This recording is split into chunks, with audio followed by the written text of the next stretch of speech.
Dr. Agas, may sakit po ang aking mata.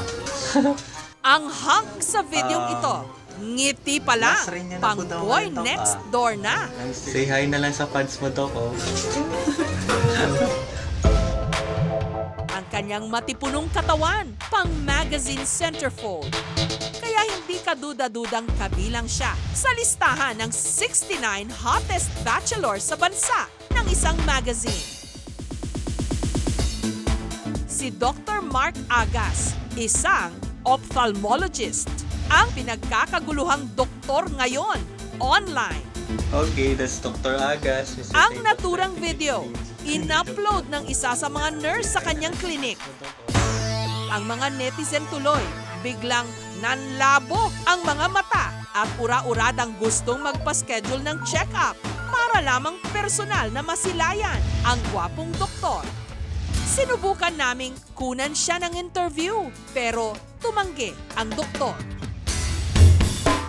Dito naman sa kainang ito sa San Fernando, Pampanga, hindi lang ang fried chicken ang pinipilahan, kundi pati na raw ang kanilang assistant manager. Ready ka ba?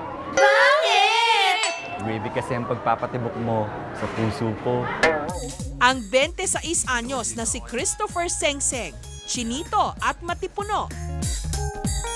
Napapalingon ng marami kapag siya'y napadaan. Kaya naman kinuhanan pa ng stolen shot na nag-viral. Hanggang ngayon po, hindi po ako naniniwala sa sarili ko na naging viral nga po yung picture na yun. Tinanong ko yung mga kaibigan ko kung totoo nga ba. And then, ayun, natawa na lang ako sa sarili ko na yung photo ko is 12,000 likes na. Iba na ngang talagang panahon ngayon dahil sa social media, ang mga agaw pansin nagva-viral. Hindi bale ng kahit nagre-refill lang ng gravy.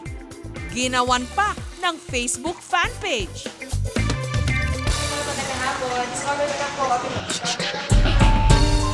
Siyempre, dumami ang mga customer. Wala raw kamalay-malay si Chris na nakuhanan siya ng litrato. Kung sino ka man, thank you. Kasi kung hindi rin dahil sa'yo, hindi naging viral yung photong yun. Bata pa lang daw si Chris, marami nang nagsasabing artistahin siya. Kuya, pwedeng pag-gravy? Sure.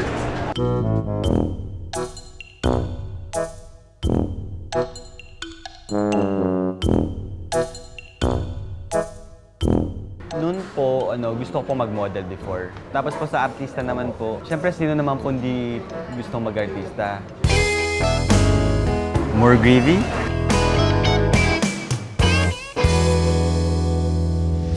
Tubong San Fernando, Pampanga si Chris. Dati raw siyang attendant ng slot machine sa isang casino. Para sa kanya, mahalaga raw na presentable siya sa anumang trabaho. Kaya 4 na araw sa loob ng isang linggo kung siya'y mag-workout. After work po, kahit pagod po ako sa trabaho, paglabas po, pagbalik ko po sa bahay, nagpapahinga lang po ako ng 10 minutes to 15 minutes, tapos punta na po ako ng gym para mag-workout. Pero ang ating hunk, padre de pamilya na sa kanyang 7 taong gulang na anak na si Nathan at misis na si Miles. Actually, yung wife ko po nasa Japan po siya ngayon. Every 6 months, 7 months, or sometimes 8 months po, umuwi siya para magbakasyon po. And then, yung baby po namin, mag-grade 1 na po siya sa June.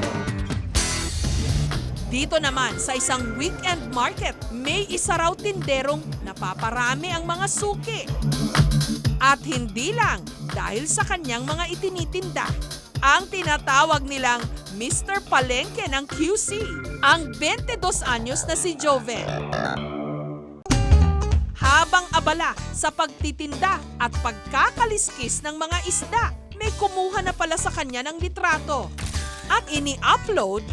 Parang yung pakiramdam ko iba-iba eh. Masaya para sa akin na hindi ko ini-inspect na mababiral yung picture na yun. Todo kayod ngayon si Joven. Lalo pat may malaking responsibilidad na siyang kinakaharap ngayon. ang pagiging ama sa kanyang bagong silang na anak.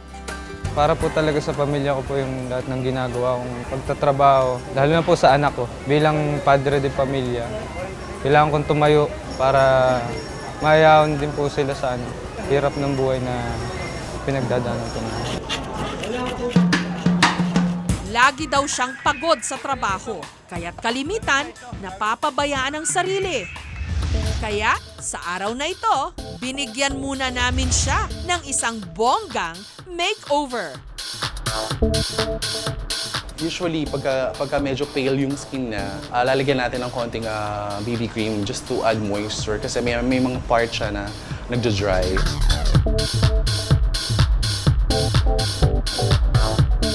After nang matapos yung makeup ni Joven, so hahanap naman tayo ng susuotan niya. Tara, Joven!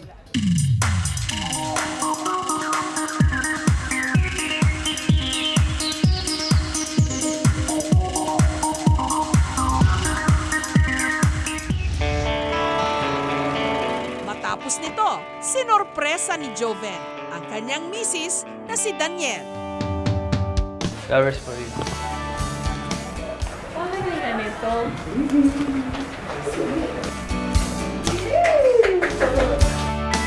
Kamusta yung look ko? Okay ba? Siyempre, gwapong-gwapo.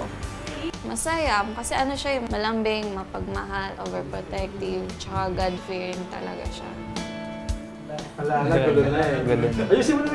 Ano, Justin Bieber. Hindi ko alam kung yung flowers o siya mabango. Tunay na pogi po para sa akin. Siguro, una may takot sa Diyos. Simpleng tao lang. Siguro marunong makibagay, makisama. Hindi porket pogi ka lang na hindi ka na yung masela ka na. Baga kahit anong trabaho ipasukin mo, pag sumikapan mo yan. Paano ba yan?